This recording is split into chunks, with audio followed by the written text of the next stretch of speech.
Right now, you're probably watching this video wondering, am I wasting my time dropshipping? You've been testing products for weeks, maybe even months or a year, and you still haven't seen the results. And the only constant is that your bank account of patience keeps dwindling down after each failed product test. To make things worse, you hop on social media and you see a brand new broccoli haired 19-year-old who just moved to Miami flexing their 10 grand days in their brand new supercar, while you look at your useless 2012 Kia Soul and only a few $100s in sales this month on your Shopify. And you're really left wondering, what am I doing wrong? Is it all just luck? I mean, maybe this is just not meant for me.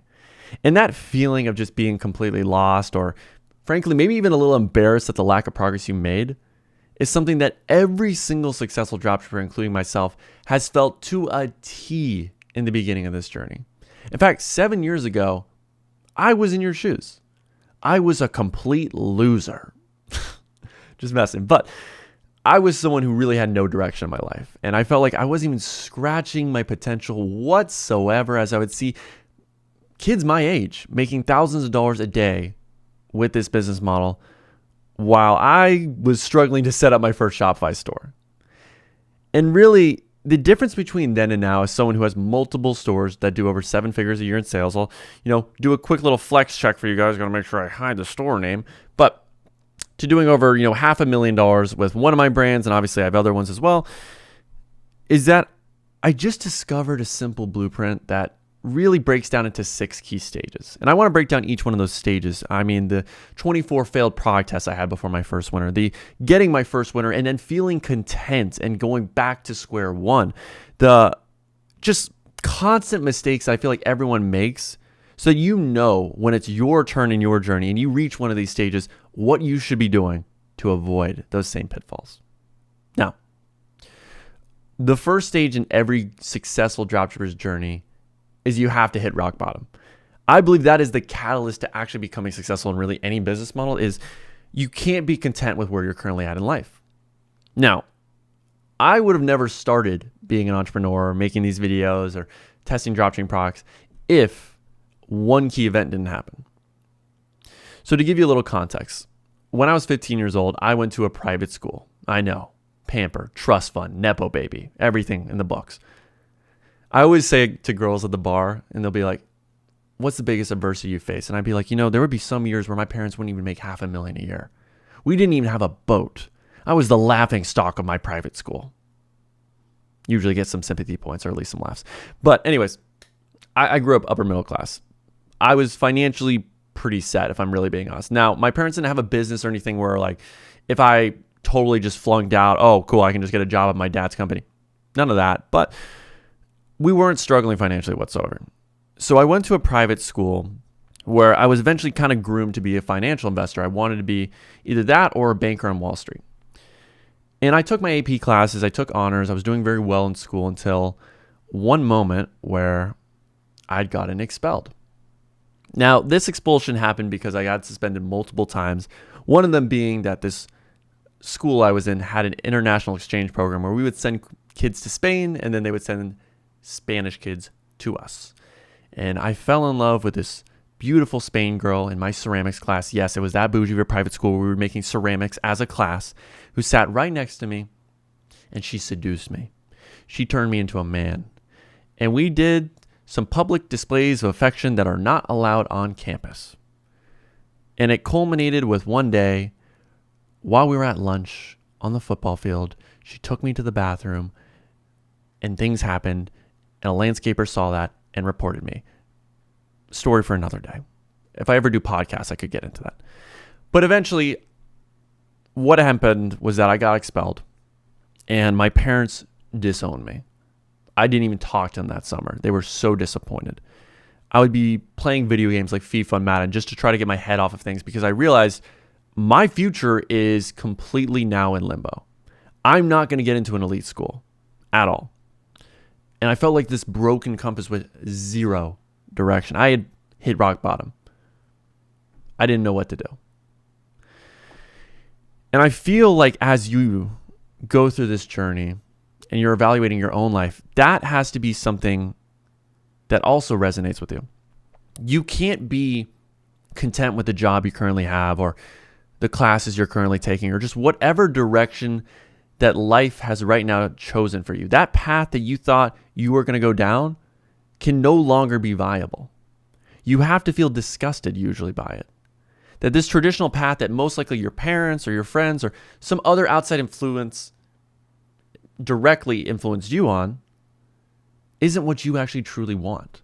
This normal life, the 9 to 5, the grind that everyone has of working for the next 40, 50 years, maybe being able to retire by 65, staying in that job usually for the rest of your life. You can't be happy with that.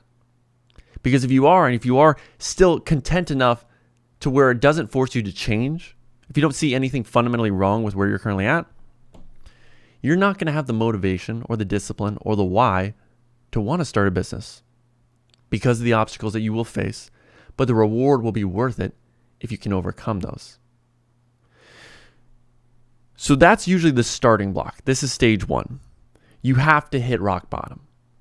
You have to look at yourself in the mirror and be disgusted and think to yourself, I can't live this way. If I keep living this way, when I get to my deathbed, I'm going to be filled with regrets. I know I'm not going to have lived life to its fullest of being able to travel whenever I want, to control my schedule, to attracting my dream partner, of just being a version of myself that I can actually truly be proud of. I know there was still something left on that table because I didn't take that risk. I didn't take that action that I truly knew I wanted deep down, but I didn't have the balls to take.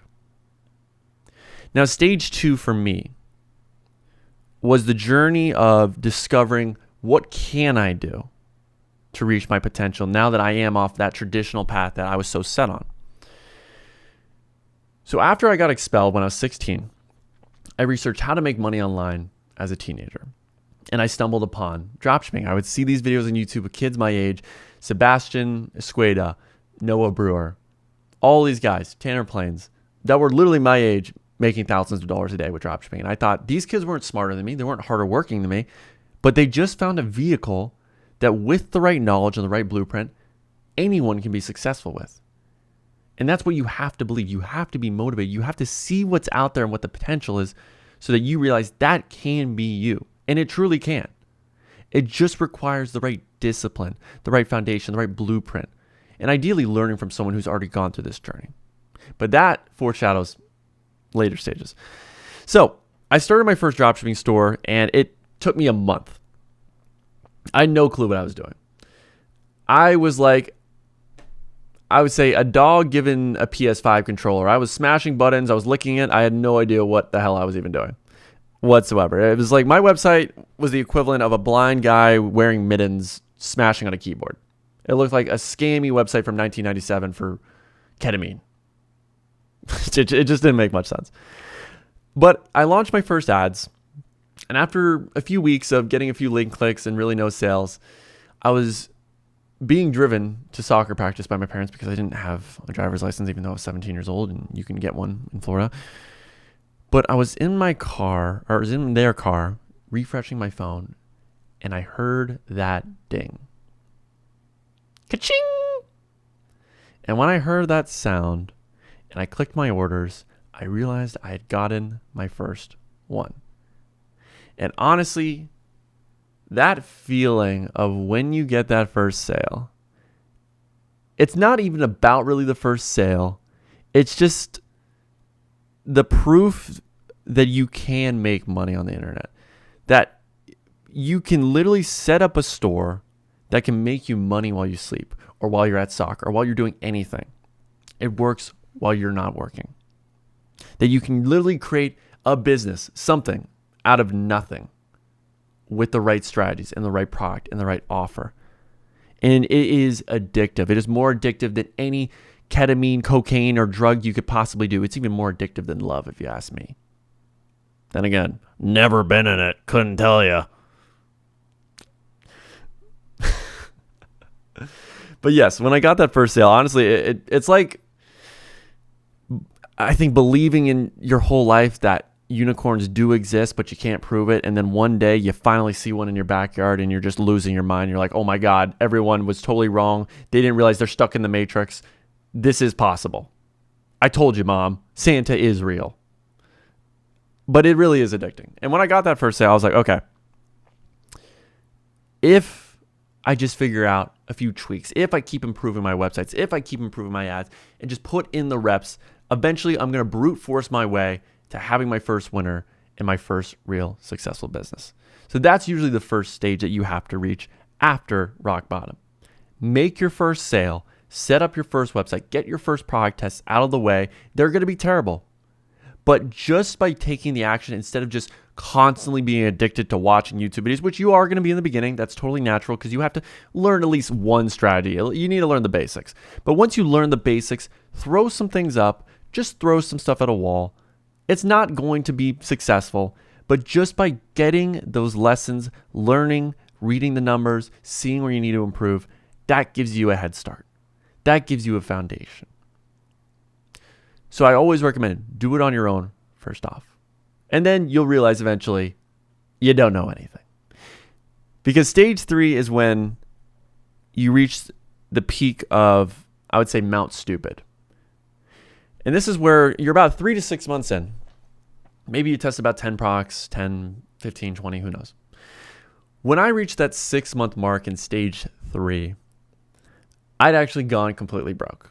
Because at that point, I tested over 20 plus products, made sales, but nothing was really sticking. I would get a few winning days, a few profitable days here and there, but it just never was consistent at all. And I really didn't know what I could change or do differently. Because at this time, I was just testing clothing products and jewelry, stuff of that nature, which is very product dependent. In hindsight, I didn't know. So I was mass testing these products, making a few sales, and it really had nothing to do with my marketing skills because I had terrible offers, I had terrible ads, but I didn't realize it. And thus, my initial $3,000 budget that I had for this went to zero. And I had to go and get my old job back as a cashier at Publix, which was literally my biggest nightmare on earth. But I knew I had to do it. So I crawled back to my old job with my tail between my legs, and I worked my way for the next few months to save some more money. And what you don't realize is that after you have that first failure after 6 months, you're probably going to lose your initial starting budget. That's just part of it. And I would say the best analogy you can always have, I know it's a very cliche one, is it's like riding a bike. You know, you're going to pedal for a little bit. You'll get a few feet. You're going to feel amazing after making a few sales, after seeing some progress, but you're going to crash into a fence or an innocent child. And for a moment, you're going to think, okay, you know what? Bikes, it just isn't for me. And when you hit that wall or you hit that little child who had a bright future ahead of them and you cripple them and paralyze them and now they have to be in a wheelchair the rest of their life, you have to realize that crash doesn't mean you're not meant to be the next Lance Armstrong. It's just proof that you're learning. And I always find that in this stage, you're going to deal with a lot of adversity simply because that's what progress is. It's a lot like going to the gym and you're working on your muscles. You're going to feel tired and stressed out. And that muscle's going to be broken down and you're going to feel exhausted. And that's a sign of progress. It's the same way after 3 to 6 months, probably where you are right now, of you feel exhausted. You feel like you haven't made any progress because you don't have the results yet. But the seeds you're right now planting, the reps you're right now putting, it's a lagging indicator. If you keep doing it and you keep putting in the right inputs, eventually the exciting outputs will come out. And you may be wondering, what are those inputs? What should I be focusing on during these dire months? And it's really about testing products strategically, learning about your marketing, direct response from Dan Kennedy, from Dan Ogilvy, from all these elite marketers. Seeing how can I improve my ads 1%. Seeing from the best brands right now, take inspiration. Is there a new offer I can try? Is there a new way I can format my social proof, which I haven't tried before? Is there maybe a logo inspiration, even though it's a tiny little thing? Can it make it 1% better? And through putting in these imperfect reps, naturally, the quality of each test is going to get better to the point where you will eventually reach that threshold of where your skills need to be to have your first winner.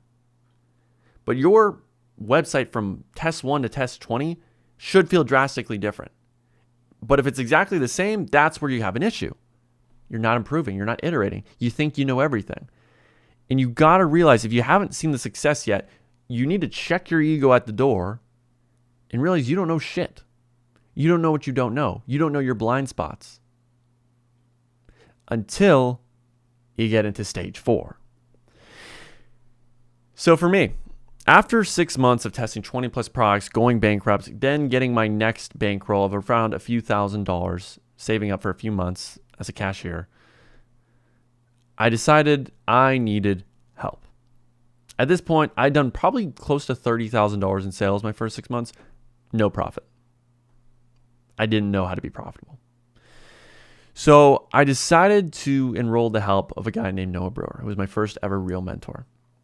In fact, I actually had mentors in the past, but key lesson here about picking mentors.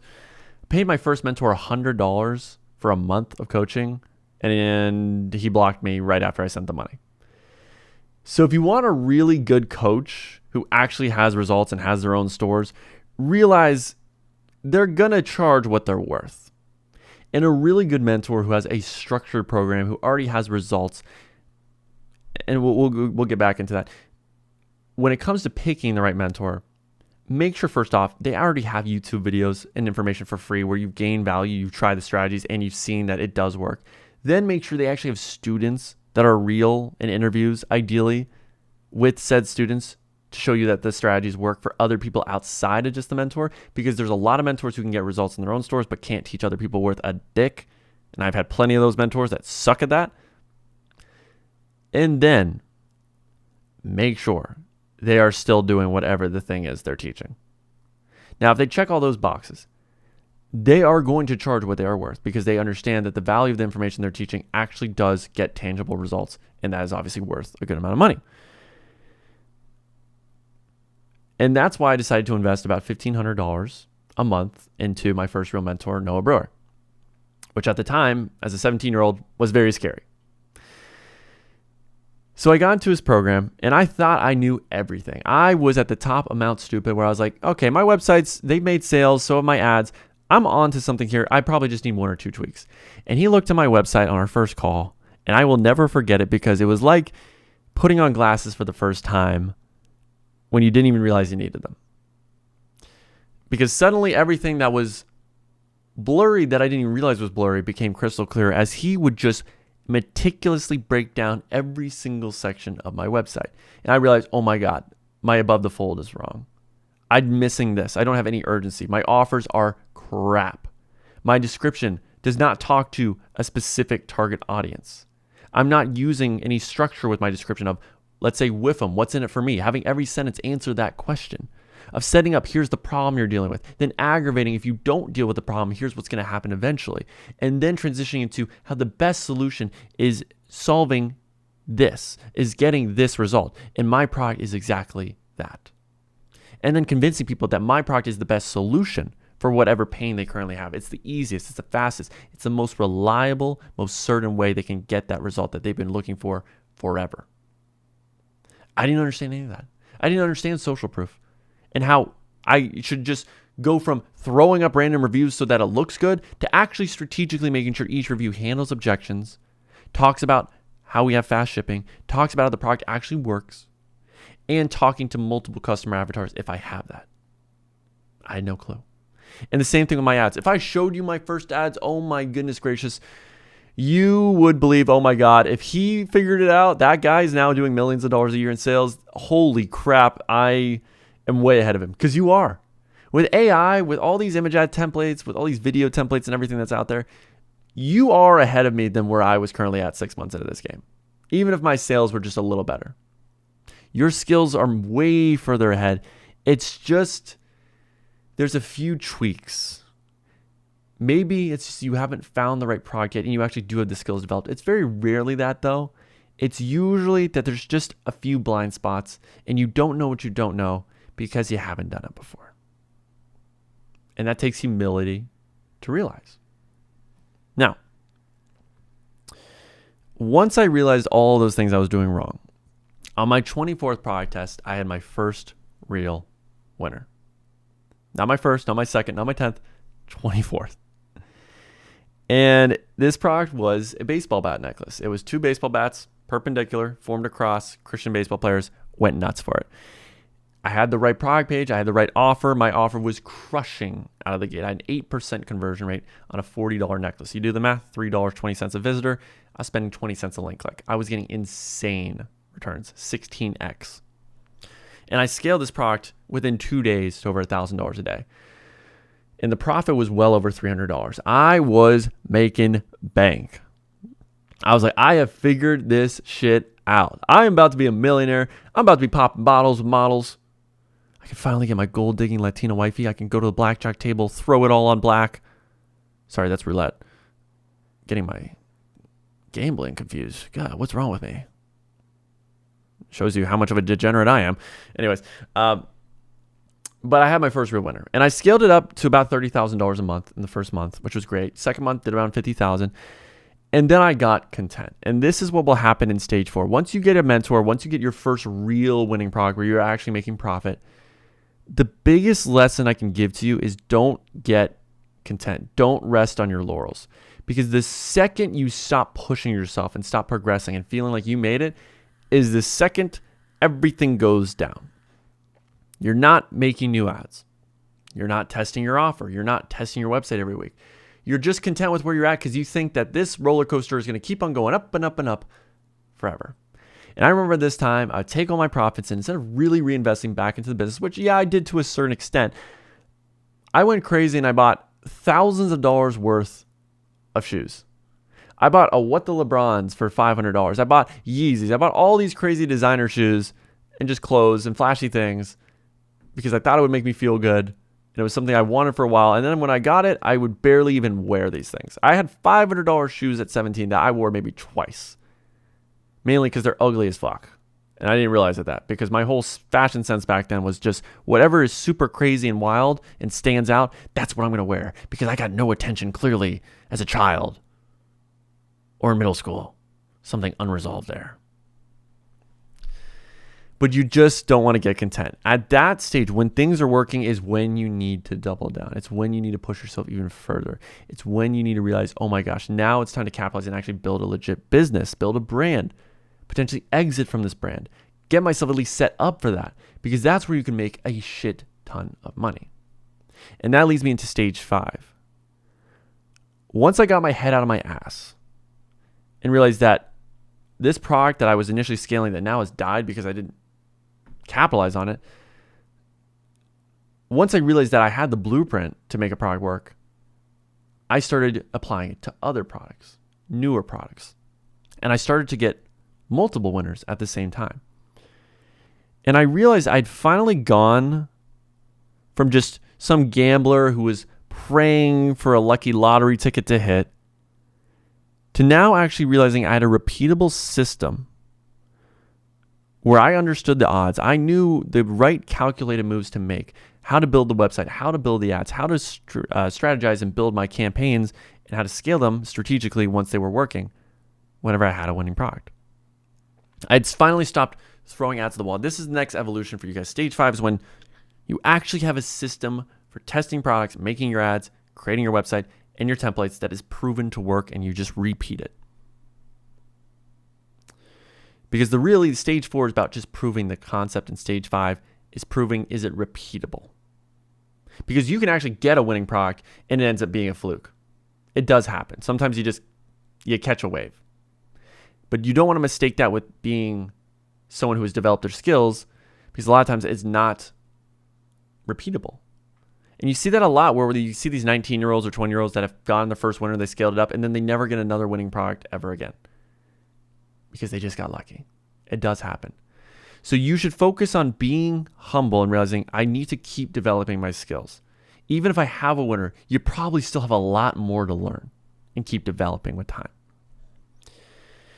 But moving back to stage 5, when you're actually focusing on scaling, what should you do? At this stage is when you need to focus on actually building a brand.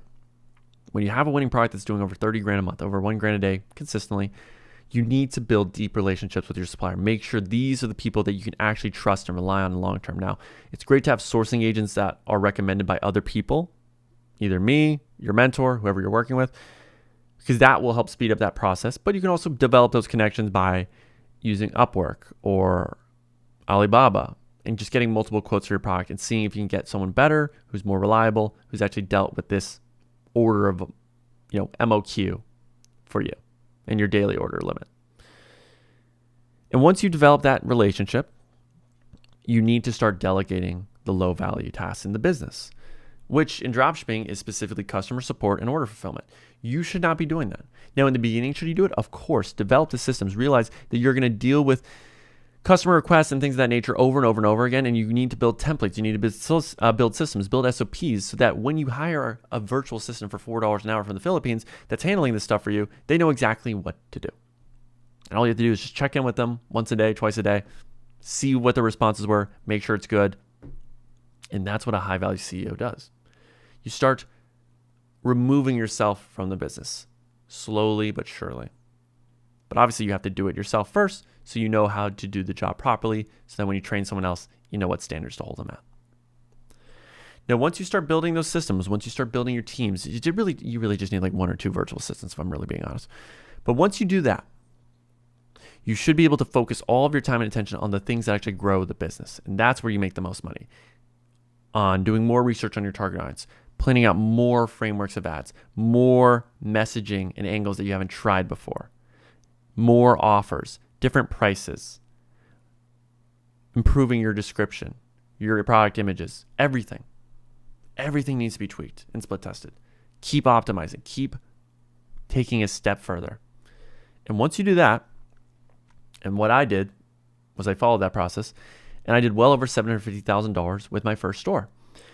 And it got to the point where I built this brand, and I actually got an offer from one of my competitors who was also in the Christian sports jewelry apparel space, and they bought me out for around $70,000. And really, they just did it because they wanted my customer list. I had 12,000 plus customers. They wanted to use that for their Pixel on Facebook and for their email campaigns because they knew they would make that money back. And they wanted me to basically have a non-compete clause where I wouldn't sell products for a year in that space. And I was like, okay, $70K, I'll take the exit.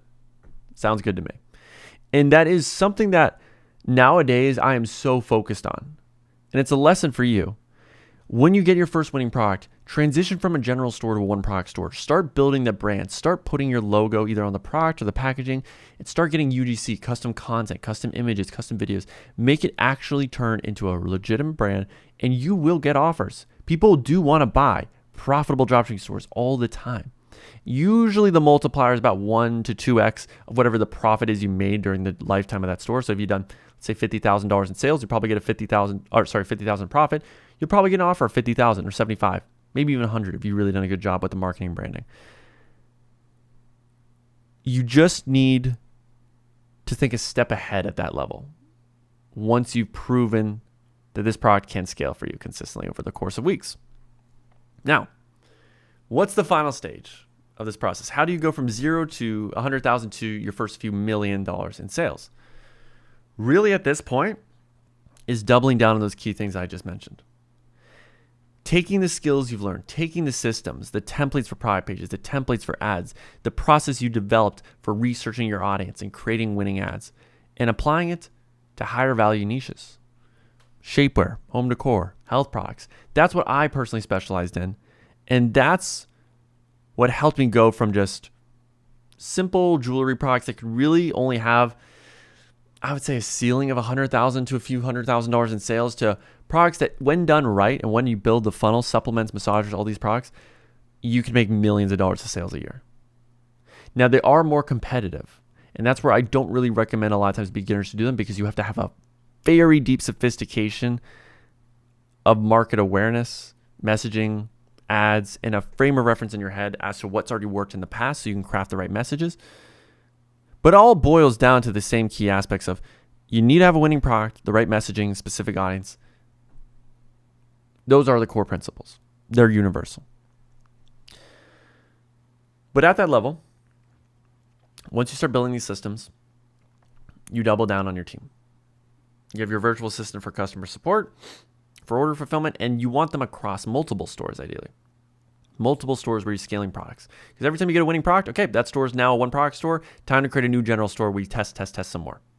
You never get content with just one winning product. You always need to have more being tested on the pipeline. And maybe, okay, let's say we have a winning shapewear product. Okay, cool. We build a shapewear brand. We can test more shapewear. It's still in the same niche, and we can keep growing that brand. Because typically when someone has 10 grand days, 20 grand days, etc., that you've seen on the internet, they're scaling multiple winning products at the same time.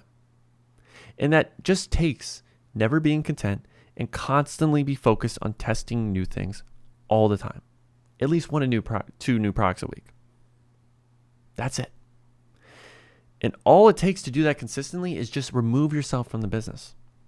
Hire a product researcher for $4 an hour. Do trials on Upwork. Hire the best one that has a list of products that match your criteria. Hire a product page developer who can build product pages for every product that gets approved for $50. $100 max if they're really high quality. And they come up with the offer, they write the description, they do all that. Hire an ad editor or a creative strategist or maybe someone who can do both and pay them anywhere between $10 to $15 an ad they make for you. Usually you want to test with 16 ads. So ideally, if you can get that to be $150 for all the ads that you make, then that means to get a product prepared, it'll cost you probably like $250. And then of course you test it with about $100 to $200 as well. So that's about $450 a product test, which if you're scaling and you're already making money, it's well worth the shot of risking $400 to potentially have a product that can make you back $400,000. I think the return is well worth it. Plus, if it doesn't work out, you're usually going to make sales that offset a lot of those costs. So you take these strategic bets, you build your team, you keep testing, you keep improving, keep growing the boat, making it go faster. And that's what it takes to go from zero to a few million in sales. And it's exactly what I did in my own journey to do it as well. So I hope you realize that no matter what stage you're currently at, the next stage is coming quicker than you realize. As long as you are iterating and learning after each test and learning from the right person, which if you need help finding that right person, then I would highly recommend myself and my program, which if you click the first link in the description down below, you can apply today. We currently do have a few spots and we are the only program that guarantees you'll hit $1,000 a day with your store in the next 180 days, or we keep coaching you for free until you do. We got all the systems, all the resources, all the templates, all the things that took me 7 years to develop are inside of that program, plus all the AI tools that we use to make this process so much more efficient and effortless for you to do. Now, of course, if you enjoyed, leave a like on this video, and you can watch this video next if you are a little newer in the process and want to learn exactly how I find my winning products, create my websites, and of course, create my high converting ads.